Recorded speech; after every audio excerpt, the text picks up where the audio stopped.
17º domingo do tempo comum do ano B. Distribuiu aos que estavam sentados tanto quanto queriam. Evangelho segundo João.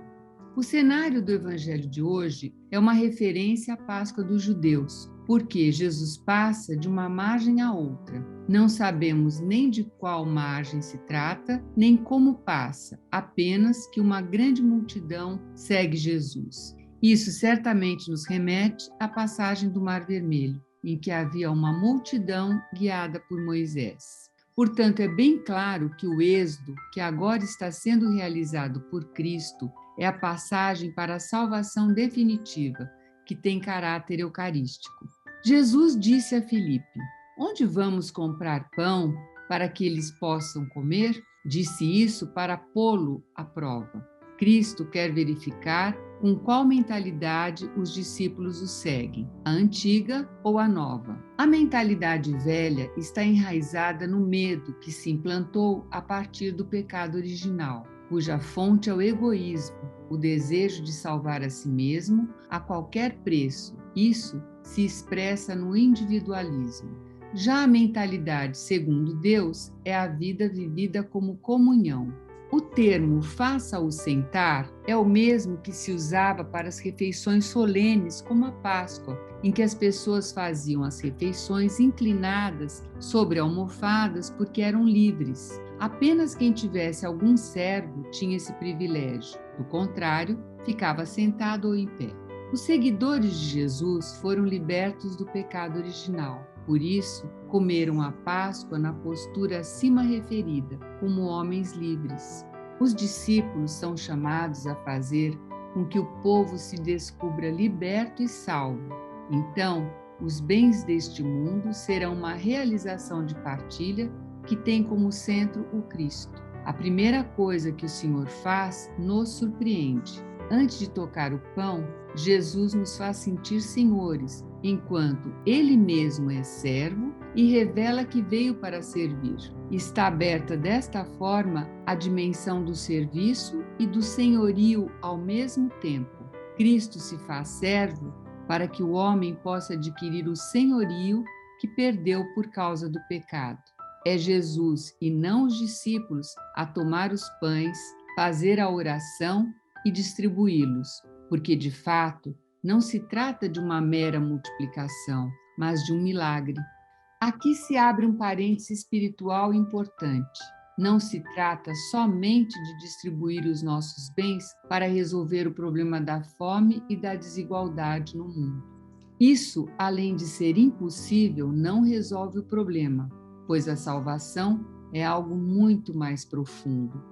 Esse menino fez uma oferta a Deus e não a um outro. Nas mãos de Cristo, o mundo, a criação, os bens desta terra voltam a ser o que era segundo a visão de Deus. Nossa oferta volta às nossas mãos com uma qualidade e com uma quantidade diferente, porque em Cristo ocorre a purificação do mundo e da matéria. Esta é a dimensão eucarística que agora nos acompanhará nos próximos domingos. Então, como nós acabamos de ver e ouvir, esse final de semana, o Evangelho abre a dimensão eucarística, que vai percorrer alguns outros domingos, e aqui está todo o sentido pascal da ação de Jesus e da dimensão da salvação. Se nós olharmos os textos, Jesus está sempre passando para o outro lado. O povo acompanha às vezes, mas na maioria das vezes o povo atravessa mesmo que não seja no mesmo barco. Essa é uma referência direta à Páscoa dos hebreus, né? Que passaram para o outro lado. E que lado é esse? É o lado da salvação, da verdadeira libertação humana, que é muito maior do que simplesmente saciar a fome de pão, que nós sabemos que é algo muito importante.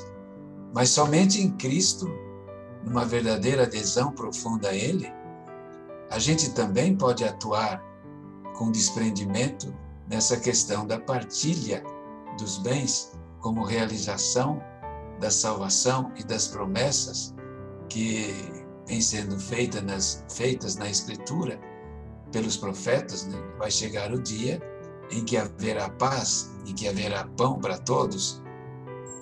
Mas nem só de pão vive o homem. Vive de uma realização muito mais profunda que nós temos que enfrentar em nossas vidas. E é esse, como que diz, é o horizonte eucarístico que agora nós temos nas reflexões a partir dos textos que virão nos próximos domingos.